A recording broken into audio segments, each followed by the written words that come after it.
And now, it's time for another Dice Tower review with Tom Vasel. Every once in a while you see a game that you had heard pretty much nothing about, and this is one of those cases. This is MERCS Conflict. Now, I knew the company Megacon Games, because they're big game Myth, and they also make the MERCS little miniatures game, but this is a dice game with tons of collectible dice. Not collectible dice, I'm sorry, tons of customized dice in this game. Now, this game is a two-player game, although it's very clearly set to be a multiplayer game, but you would have to buy extra sets of it to play against other people, or you won't have enough dice. Unlike other games, like Myth, the rule book here I thought was very clear. There's a few niggling things, like we weren't sure, like when this die interacts with this one, how's the exact timing worked out, but it works pretty well. And like I said, I love games with customized dice, and you're essentially attacking each other. You each control a corporation, and you're fighting the other corporation. Very quick game. The box here says, I think, 45 minutes, but I believe the game itself, well, it says 30 minutes. The game itself lasts closer to 20 usually. I guess if it dragged out to its full completion, but games are usually pretty quick. Let me show you.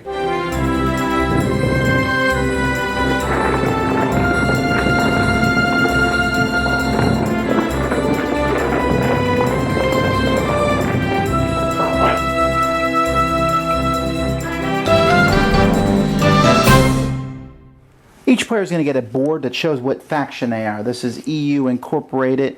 There's also the FCC, the CCC, and the USCR. Each one has kind of a focus that they're on. So, for example, the FCC here focuses on espionage. The USCR focuses on political. The CCC focuses on combat. And the EU Incorporated focuses on economics. So what you're going to do is you're going to get some dice here. These are your basic structure dice. And you're going to put one in each of these spots that has a triangle. And then you get one other starting die, and in this case, it's an espionage die. So that's a gray die, and I would put it here. You also get a leader die that you'll place up there in your reserve sector, and the game can begin. Now, what players will do at the first part of the game, each round, is they're going to decide how many of their dice they're going to use to roll against their opponent. And they're going to place those dice up here in their resource sector. You can place up dice that are equal to the resource sector. You can also pull your leader, although most factions can only use their leader once, so you have to decide whether it's worth using. He doesn't count for one of these spaces, you just bring him along for the ride. Whoever has more dice is going to have initiative. If players at the same dice, then green dice, blue dice, gray dice, and red dice will break the tie on what you do. Once you move dice up here, you're also allowed to move dice around. Perhaps I would want to put a bunch of dice in one area. If I can fill that area completely, then when I use those dice, I'll get a discount of 1. But I can't do that, so for me, I'd rather have dice in all these different zones. Now, players are going to then roll their dice. And they're going to, after they roll their dice, they're going to put the dice up here, and they're going to use the dice for different things. Now, these basic resource dice just provide resources.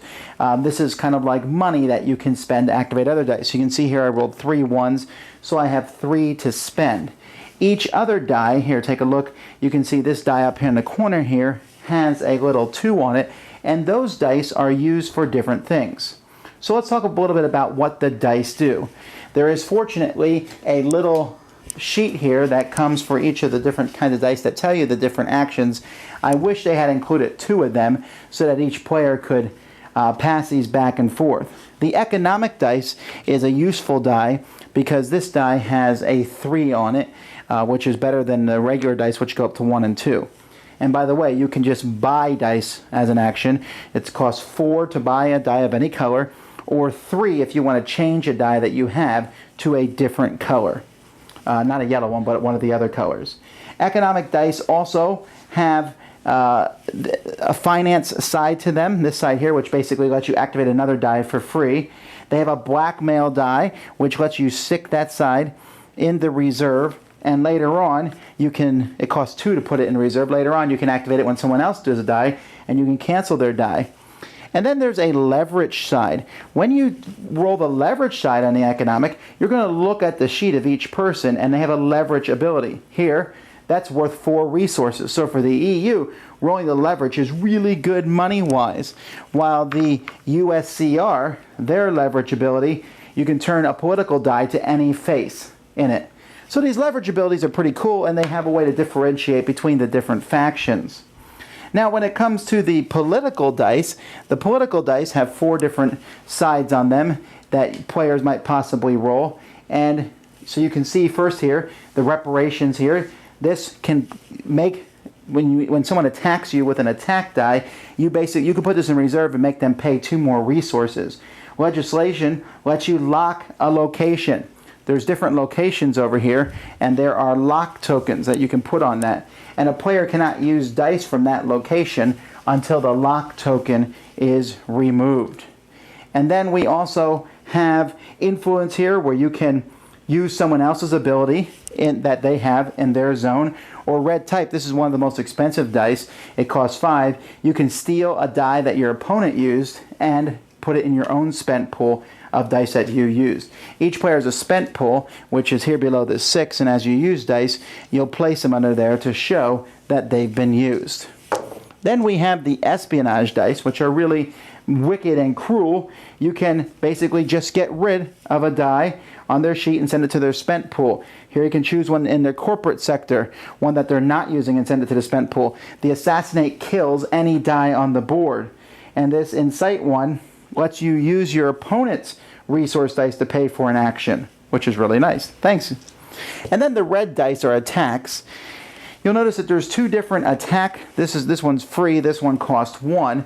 But these attacks allow you to damage a location. When you damage a location, you are simply going to roll a normal 6-sided die and look at the number that is rolled.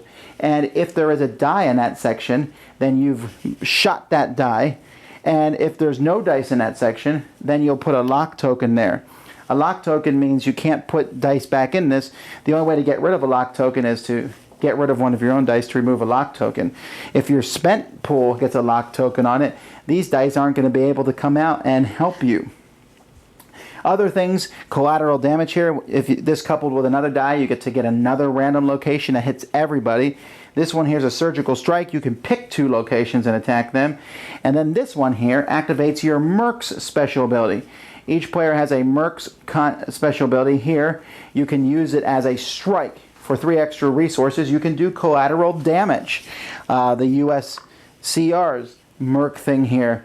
Damage your opponent on a location of your choice. Then spend 2 resources to put this die in your reserve sector. And you can immediately add it to your reserve sector without rolling it. So those are what the different dice do. There's also up here special abilities that each person has that you can use these special abilities. Each of the different corporations has different special abilities.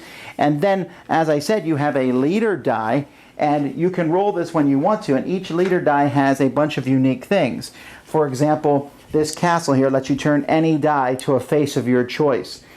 This one here counts as 2 dice for initiative, so you might win initiative that way. This one here, you can choose any ability on any die and execute it for the it costs 5 resources to launch this. But the leader's dice are pretty powerful. Now you're going to have dice that get killed quite often in this game, mostly from attack dice or espionage dice. And these dice are basically placed over here. They're out of the game. And if all your dice are over there, then you've lost the game and the other player has won. The game will also end if 10 rounds go by. You can keep track. There's a 10-sided die included with the game to keep track of rounds. And at the end of 10 rounds, whoever has more dice left is the winner. And again, ties are broken by green, blue, gray, and then red dice. Let's get the negatives out of the way first. The first negative is the fact that you're going to be, for the first few games, you're never going to remember what any of the special abilities are. You're going to be glued to these. Oh, what does that do? What does that do? What does that do? And like I said, they really should have included 2 of each of these so each player can have one to look at them. After a while, though, after a while when you get hit by enough assassinations and strikes and things, you know what they are. And the other problem with this game is the possibility that someone can be taken out very quickly with some lucky hits. If your spent pool gets hit with some locks and then you have to kill dice to unlock that, and then it gets hit again and you have no dice, maybe you decided to use a whole pile of dice on one turn and the opponent gets an unlucky shot. You could argue and say, well, then you shouldn't use all your dice, and that's probably true. But there is a possibility for a game to end very quickly, and I'm also not absolutely convinced that all these abilities are balanced. It seems like some might be better than others. Be that as it may, I was very impressed. I really liked the 4 factions. I felt the 4 factions were fairly balanced. I like how the 4 different dice, I mean, you want those economic dice because they give you lots of money, but you want the attack dice because they attack your opponent. And you want the espionage dice because you feel like being a jerk today. And then you want the green dice because they're somewhat defensive dice, and they can help you steal your opponent's really good dice, and they also help you win initiative to go first. Not super complex, but with the special abilities each person has, and each person has their own leverage and their own MERCS contract ability, and then all the abilities and dice, there is a lot of abilities that fly around. And there's the one corporation can get their leader back if they do the right thing, so they can use their leader die more often. Another corporation is very focused on war. So I like this. I think it's a very solid game. It might have used a slight bit more development, then it could have been truly a great game, but we might see it in the future. I could see more factions coming out for this, maybe different dice. But as it is, let's pretend nothing else will ever be made for this. Very interesting. If you like dice combat games, and I do, this is certainly one worth looking into. I like the art on it. I like that the dice are very good quality dice. They're like miniature Seasons dice. They just have this good crisp look to them. It takes a bit to get into, but once you do, you're able to play some pretty fast, interesting games. And again, I like this game because of how unique it feels with buying and selling, buying different dice and using them to deliberately target different spots on your opponent's board. Certainly one I think people who like this sort of game should check out at least. That's MERCS Conflict. Thanks so much for watching the Dice Tower videos. Find more great videos and reviews as well as our top-rated audio podcast at Dicetower.com. You can also find other great shows at Dicetowernetwork.com. I'm Eric Summerer, and you've been watching The Dice Tower. The Dice Tower is sponsored by Cool Stuff Inc., where you can find great games for great prices. Cool stuff in stock. Check them out at CoolStuffInc.com. Shut the door!